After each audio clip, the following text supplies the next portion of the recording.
Israel நாட்டு தொழில்நுட்பத்துடன் கோவையில் மண்ணில்லா விவசாயத்தை துவக்கியுள்ளார் இளம் விவசாயி நாகேந்திரன்.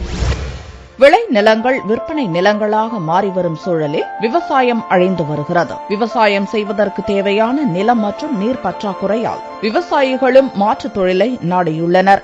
ஆனால் கோவை பொறியாளர் நாகேந்திரன் நவீன தொழில்நுட்பத்தில் குறைந்த இடத்தில் மண்ணில்லா விவசாயத்தை துவக்கியுள்ளார். தனது வீட்டு மாடியில் பசுமை குடில் அமைத்துள்ள நாகேந்திரன் 300 மெகாவாட்டில் இன்வெர்டருடன் கூடிய சோலார் மின்சாரம் தயாரிக்கும் தகடுகளை பொருத்தியுள்ளார். 12 அடி உயரம், 20 அடி நீளத்தில் 2 இன்ச் இடைவெளியில் துளையிடப்பட்ட PVC பைப்பில் மண் இல்லாமல் சரியான அளவில் செடியின் வேர் பகுதிக்கு நீர் செல்லும் விதமாக வடிவமைத்துள்ளார். பைப்புகளின் வழியாக செடிக்கு தேவையான உரம் கலக்கப்பட்ட நீரை செலுத்தும் நாகேந்திரன் இந்த மண்ணில்லா சாகுபடி குறித்து விளக்கம் அளித்தார். இது கணினிமயமாக்கப்பட்ட மண்ணில்லா பல்லடுக்கு விவசாய அமைப்புங்க. இதோட கெப்பாசிட்டி என்ன அப்படின்னு கேட்டீங்கன்னா, வெறும் 500 சதுரடியில நம்ம 1000 செடிகளை வைக்க முடியுது. இந்த இடத்துல எங்களால 500 சதுரடியில 1000 செடி வைக்கிறோம். 1000 செடினா ஒரு சின்ன எக்ஸாம்பிள் என்ன அப்படின்னு பாத்தீங்கன்னா, இந்த தக்காளி செடி எடுத்துட்டீங்கன்னா வழக்கமா விவசாயிகள் ஒரு ஏக்கராக்கு 5000 செடி வைப்பாங்க.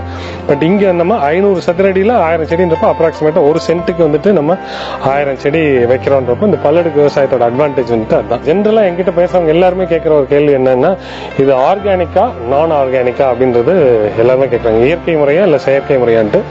இந்த சிஸ்டம் அப்படின்னு எடுத்துட்டீங்கன்னா இது ஆர்கானிக்கும் சார்ந்தது இல்லை, இன்ஆர்கானிக்கும் சார்ந்தது இல்லை. நீங்க அங்க கொடுக்கக்கூடிய சத்துக்கள் இயற்கையா கொடுத்தீங்கன்னா, ஆர்கானிக்கா கொடுத்தீங்கன்னா இந்த சிஸ்டம் உங்களுக்கு இயற்கையா வளர்த்தி கொடுத்துரும். அங்க கொடுக்கக்கூடிய சத்தை நான் ஆர்கானிக்கா செயற்கையா கொடுத்தீங்கன்னா இது செயற்கையா வளர்த்தி கொடுத்துரும். ஸோ சிஸ்டம்க்கும் ஆர்கானிக்கா நான் ஆர்கானிக்கா அப்படிங்கிறதுக்கு சம்பந்தம் இல்லைங்க. பட் நீங்க நான் ஆர்கானிக்கா இதுக்கு நுண் சத்துக்கள் நீங்க கொடுத்தாலும் இந்த சிஸ்டம்ல கம்ப்யூட்டர் மைக்ரோகிராம் கணக்கா அக்யூரேட்டா கொடுக்கறதுனால இதுல ரசாயன கலவை ஏற்படுறதுக்கான வாய்ப்புகள் மிக மிக மிக குறைவுங்க.